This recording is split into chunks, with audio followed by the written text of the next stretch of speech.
great cities of the world are on great rivers without exception, and Liverpool and the Mersey are well paired. But on that river, in our case, is something equally famous, the Mersey ferries, which have been running since medieval times when the monks used to come across from Eastham. Well, my guest today is one of the people who was a captain for many years of the Mersey ferry, in fact, the youngest captain to get their ticket, then 27, David Langton. Welcome. Hi, Joe. David, you know, not just since Jerry Marsden sang the famous song, but the ferries are now an integral part of our lives and always have been. They certainly are. Every time we get somebody famous coming to Liverpool, they tend to make their way down to the ferry, and it's an institution for Liverpool. Football and the ferries are the institutions. Well, you became a bit of an institution, if I may say so, because you got your captain's ticket very early. Yeah. Having started your association with the ferries at just 16, you are a Scouser from the Wirral. Was that the way life was meant to turn out, or was it by chance? It was quite by chance. My mum actually heard about the job going on the ferries when she went to the bingo. The lady sitting next to her said, there's a job going on the ferries, and there's one going in a warehouse in Seacombe. And she said, my son's going for the one in the warehouse in Seacombe because he's only little and doesn't think he'll get on the ferries. So when my mum came home and told me, I went down to the ferries, applied for the job as deck boy, and 2 weeks later I was working there as a deck boy. Now, there's various grades through before you became a mate and then got your captain's ticket, so you started off as a deck boy. What do you have to do?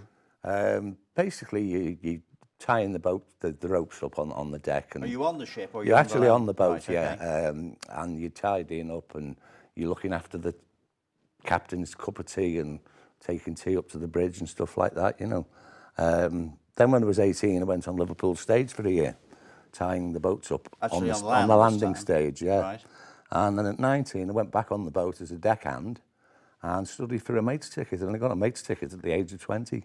Now, the mate's pretty senior. He steers, or he or she, I may say these days, probably steers the ship? Yeah, the mate's on the bridge with the captain. There's only Right. the two up there, so that's the mate's job. Main job is steering and looking after the crew, you know, making sure the crew are doing what they should. Now, when you started, it was very much a commuting job, the ferry, wasn't it? People used it to travel to work. Yeah, we used to have, we had 7 ferries. Right. 6 of them were just ferry boats, and one was the Royal Iris, the cruise ship. She did most of the cruising in those days. Cruising out to the bar lightship? Out to the bar and up and down the river. A couple of the ferries did the Manchester cruises as like an educational trip. Down the canal? Yeah. But it was mainly a ferry service. There was Birkenhead, Woodside and Seacombe, which were like every 10 minutes crossing the river. Now, you mentioned every 10 minutes crossing the river, and something amazing you told me when we were planning this meeting, that even in a space of 5 years, there's enough crossings to twice circumnavigate the world. Yeah, that's right. I worked it out on the calculator, and it's roughly, Seacombe to Liverpool was roughly a mile across. And in terms of mileage, in 5 years, done enough miles to have gone around the world twice, crossing that river.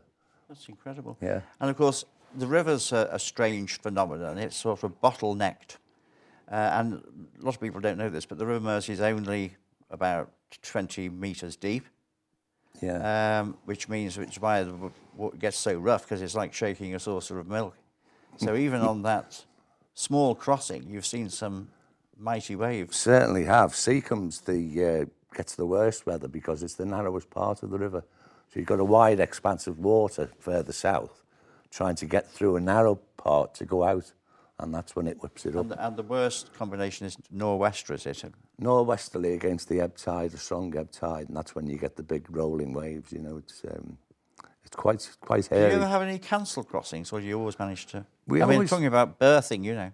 We always seemed to manage years ago to run in any weather. But of late, because of certain designs of open-air seating not being as heavy as the old ones, they have a tendency to blow around the deck in high wind, so they will actually knock off or rope the top deck off in high wind. But it wouldn't stop a crossing, It wouldn't actually stop you, but as long as it was safe to do so, you'd carry on. And at the other end of the extreme, it's probably been dense fog. Yeah, well, that we don't get that as much these days, No, but the years old ago, supers. you had a lot of it, and we used to run with no radar. We had a shore-based radar at Seacombe, and a guy sat there watching you on the screen and talked you across on the radio. Another thing that was amazing, I remember it from being a schoolboy in 1960s, and you recalled it to me in a private conversation about the ice packs in 1982. That was later. That's right. Yeah, Now, the ice flows at Seacombe. Now, seawater freezes, here's a chemistry lesson for you, at -2 centigrade, right? Yeah. But it would need a sustained period of temperatures below to bring that sort of weather in, but it has happened. Oh, yes, yeah. There was actually a picture in the Echo of me and my crew pointing at the ice on the river at Seacombe. So it's... They're not it doesn't constitute a danger, though. No. It was just the fact that it was there and we were having a look at it. None of us had seen it before, you know. Now, one of the things you did a proto investigation on, but it never came to anything, it was opening up the old channel through to the Llandudno that went past Perch Rock Lighthouse. That's right, Fort Perch Rock. Yeah. But it never came to anything because it was a boring day, a misty day, and they didn't think it would have the potential. But we actually took the then Overchurch down to Langton on trial run, but unfortunately it was foggy and nobody saw anything because the coast all the way there and all the way back, and it actually cleared when we got back to Formby. Do you think if it had been a nicer day, they might have been more persuaded? Well, I suppose it could be. It could have been a good thing, you know, if they'd have been able to see. But he said if it went in weather like that with passengers on, they'd have to have some sort of other distractions for them, like entertainment or something, because they couldn't actually see anything. Well, I'll let you know now, there's a surprise coming in the second half of this programme. You mustn't go later after the break. You must come back when talking about entertainment, but we'll come to that later. One of the things that they do on the ferry, people have used it. Mike Myers, the Hollywood star, did, for instance, scattered his father's ashes from the Mersey ferry into the river. That's right. And that's not an uncommon occurrence, is it, for people to ask for that? No, it's almost several times a week people do that, yeah. It's been going on for years. They'll actually, the crew will see the people going on board, tell them the best place to do the scattering from. They'll stop the boat in a suitable place on the river, so it's not in a danger to other ships. And then when they've done the scattering, they blow the whistle as a mark of respect for the family. I have been on board once when that did happen, and it's quite moving, and of course, and of course it means a lot to the families. I mean, people have ashes scattered at Anfield and at Goodison Park, but Mersey Ferries is another area. Now, in the time that you were associated, in the transition of that time, the ferries changed from being a mainly commuter service to being a tourist service. That's right, yeah. 1990, it changed to the new leisure service. So it did the commuter run in the morning and the evening, and then from 10 till 4, hourly river trips on with cruises. The commentary going. With the commentary, which was on the original, or second original commentary, was actually my voice on it. Well, obviously, some people who just want to get across the river, I mean, they can use the train, they can use the tunnel bus or whatever, but it's what a way to go. It's the much better way. I remember taking the Capital Culture judges onto the river to see Liverpool, because I said that's the way to see Liverpool. You know, if you're in Liverpool, you don't get as good a view of it, but when you're out in the river, it is a fantastic trip, and it never got boring. No. One of my colleagues who's still there at the ferries, we've got a group on Facebook called Mersey Ferries Heritage Group. Right. And there's fantastic pictures on there. If any of the viewers want to have a look, join the group. One of my colleagues had posted a picture, the pier head and all the buildings, and they underneath the caption, "This is the view from my office window." Right, yes, yes, but it is good. But I mean, it's the old cliche, but every day is different. But I suppose it is. You're meeting people. The weather's different every day. That's right. Yeah, it is. Yeah. And it's not a big seagoing thing in the sense of like going across the Atlantic. But on the other hand, it's sustained you, and you've enjoyed it all your life. And when you're with the crew, most of the time you have your own crew. You become like a family. You look out for each other. You know. Right. Yeah. Well, we'll have some more tales, salty tales, dare say, in the second half. But also, as I promised you, there is a big surprise in the second half. based on, David does a talk called From One Stage to Another. That's right. And I always thought it was Liverpool to Seacombe, but it's a very different type of stage. So it'd be very interesting to come back and see that when you weren't standing on the bridge doing that, you were on a different type of stage. So stay tuned for that. Yep.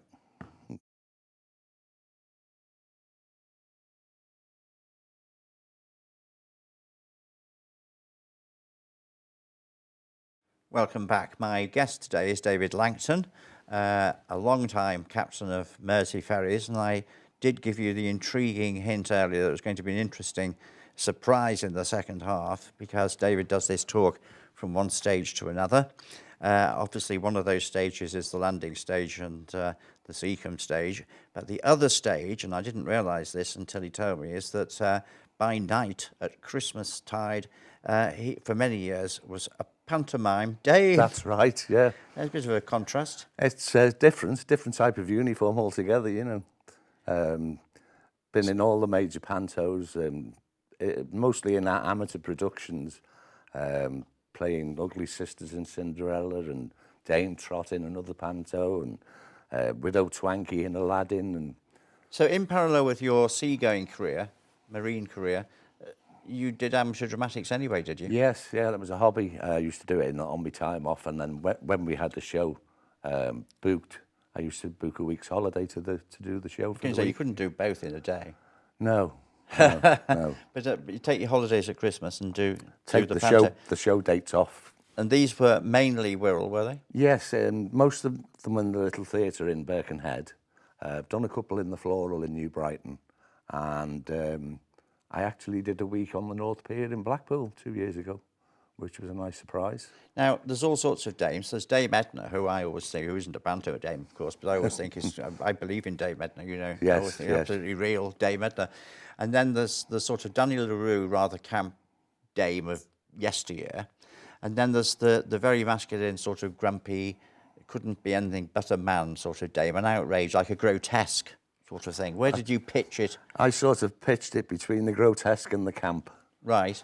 Used to do a funny walk and camp it up and look at the audience, you know, and throw the sweets and Yeah, fire the yeah, pistols and yeah, all this yeah, thing. And yeah. obviously, Widow Twankey, and they've done that in the washing machines and kitchens. yes, yeah. You've had a few facefuls of pastry, have you? Oh yes, yeah, yeah. The baking scenes in the kitchen and stuff like that. Because the great thing about Pantomime Dame is they do the business, don't they? They apart from having a basic script to work to, you put all your own little things in. You and do. You over put the your years, own little quirks in and your own little mannerisms, and even the way you look at the audience can have an effect on the performance. You know, it's great fun doing it. What I was basically hinting at before, are you a scary dame or are you a user-friendly dame? No, I was friendly, funny dame. Right, funny dame. Funny. And then bring the kids on, do the song sheet. Yeah. And that routine where the ghost comes up and they go behind you. He's and all behind this. you. Oh no, he isn't. You know, and you get them all shouting it back to you, and it's great fun. It really is good fun. I mean, there is a script to learn, isn't there? It's yeah, harder work yeah, than you think. Stuff, yeah. And it does change. What's your favourite? Did you like working in tandem as a... The Ugly Sisters is great fun because there's two of you. Right. In all the other pantos, there's only the one dame. That's right. But with the Ugly Sisters, you can bounce off each other. You do little routines together. You know, And did you have a regular sort of oppo? Yes, yeah. A mate of mine named John Shaw used to Right. play the other Ugly Sister when we did Cinderella. And in the last production, a guy called Ross Boardman, who's a relative of Chris Boardman, the cyclist. Right. He played the Ugly Sister opposite me in the last Cinderella. Now, when I was doing reviewing for years, I always went and did the pantos before Christmas for obvious reasons, to get them into the newspaper to advise people That's whether right, they were yeah, good, yeah, bad or yeah, indifferent. yeah. But of course, pantos carry on. I don't think I've ever seen a panto the other side of Christmas. How is it different after Christmas? Because a lot of it is anticipation, and Father Christmas is coming, and it's coming up to Christmas, and then all of a sudden it's after Christmas. Yeah, ours were always usually the week before Christmas because we only did a Right. 1 week run. Right. But the longer shows go after Christmas, but it's the same production as prior to Christmas. They might add something Christmassy in the run up, and then drop it after the Yes, day. change it just yeah, slightly. just slightly. starts telling But them it's to the get ready same. for their Easter eggs. It's the same show, yeah. It is interesting that pantos transmit on two levels. There's the slightly rude level, I say slightly, I hope, for the adults. Yes, And then tongue in there's the cheek. kiddies thing. I mean, did you do that? You Oh know? yes, yeah, we do that. Jokes that the adults will get and the kids won't, and then silly stuff that the kids will roar about laughing at. But the great thing with panto is the instinct. You don't have to train children to go They know. boo. They know what to do and when to They do know, it. don't they? It's- Instinctively. Yeah, it's amazing the way they pick up on it. No one's told them to do I mean, it. and that time-worn phrase, "Oh yes, it is. Oh no, it isn't." Yeah, yeah. They seem to just know it. Yeah. They haven't been trained. They weren't told before they left the house by their parents. Now somebody will say this. What we used to do was we'd go, "Oh yes, he is," and they'd all shout back, "Oh no, he isn't." "Oh yes, he is." You shouted at the audience, so they automatically shout back at you. But you change the line. You'll go, "He is, he is, he is," and they'll shout, "He isn't, he isn't, he isn't." That's right. And they The go rhythm. along with whatever you throw out at them. They'll throw it back the Now- same way. Ugly sisters, for instance, are rather horrible creatures. So there's a lot of booing for the. Yes, But yeah. then there's cheering as well. Do you always manage to make friends with them by the end of the panto? Yeah, And when you big- come on for the finale walk down, you get the best round of applause and a cheer, and it's absolutely amazing feeling. It really is good. You had done before you did panto. I mean, we said about being the captain on the Mersey ferry, and then the other stage being this panto work. But you've done some general emceeing in clubs and stuff, which is That's right. pretty yeah. tough It's thing tough. to do, isn't it? You Yeah, know? it is. Yeah, I loved every minute of it though. Really enjoyed it. Yeah, but off the cuff and handling an audience is. Problem is, you've got the same audience every week, mostly in the clubs, because they're members' social clubs. So you've only got so much material you can use in the club. Well, the thing is, I've spoken to a lot of people over the years who obviously went on television when television offered because it was good exposure for them, but they wouldn't use up their theatre material. They kept it dry, as they called it, because Yeah, otherwise, yeah. if they used all that up, I'm talking about stand-ups now as well, if they used that up, it was gone, wasn't it? Once it's been on television, it's very perishable. Yeah, yeah. But with the clubs, I say you've got the same audience every week, so Well, you'd need a lot of material then, wouldn't you? I mean, you wouldn't do the same show every week, same banter every week. You just have to sort of every time you throw a joke out or something, you think about it carefully. When did I last tell that one, and will they remember it? And That's what I mean. And then you go for it, So you are. But you're working with different artists every week, so that's where your variety comes in. You have Right. a different guest artist, and So you've got something different you've to got say about them. musicians backing you, and you do different songs. And So if that's all instinct, and it has to be in order to survive, going back to your seafaring and captaining the Mersey ferry, it's not clockwork. It is every day different, as we said earlier. So yeah, there's a lot yeah. of instinct involved in that, is there? there is, yeah, every crossing on the river is different.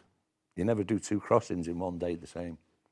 Everything is different. I mean, some people would be if it was pretty, they'd be seasick. It wouldn't all be happy all the time, would there? There'd be no. things to deal with. There have been people known to feel quite ill going across the river on a 10-minute trip. Just And in they're 10 minutes. quite ill in 10 minutes, Yes. Yeah. You never suffer from that yourself? You No, were, no.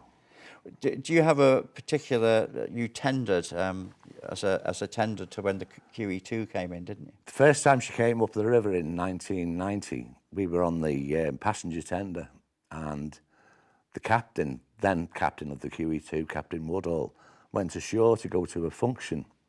And when he came back to go back to the ship, he came on our ferry and asked to come on the bridge. Well, we invited him on the bridge.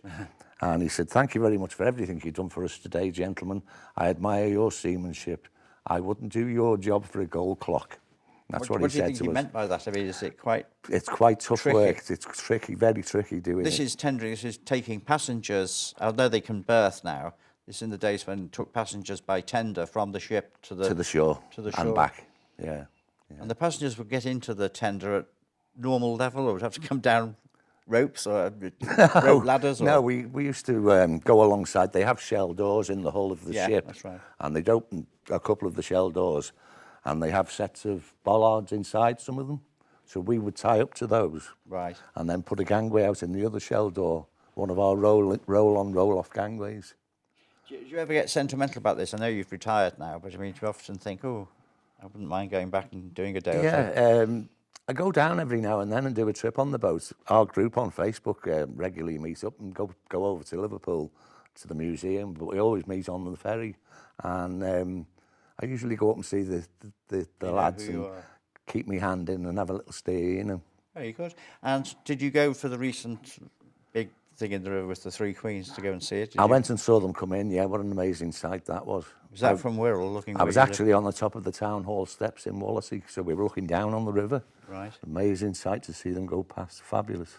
Well, it's been a great life sort of doing that. Yeah. A local lad made good, and I think it's such an intrinsic part of Liverpool. I mean, the river has become an ever more important part of our commercial and tourism future, hasn't it? It has, yeah. The way the tourism's taken off in the city now is amazing. But there's so much here. And do you see a great future for the ferries? They'll always, you know, there's no danger of losing the ferries. I hope not. I certainly hope not. I can't see it happening. I can't see people letting it happen. But well, the overhead railway went, didn't it? Yeah. I think the ferries are a safe one. Yeah. Well, I've been talking today to David Langton, who, as you will have gathered, was one of the long-standing captains of the Mersey ferries, and also did this nighttime job at Christmas of being a panto dame. So I can thoroughly recommend David's talk from one stage to another, and you might like to book him for that. But thank you for being with us today, and I hope to see you again in the very near future.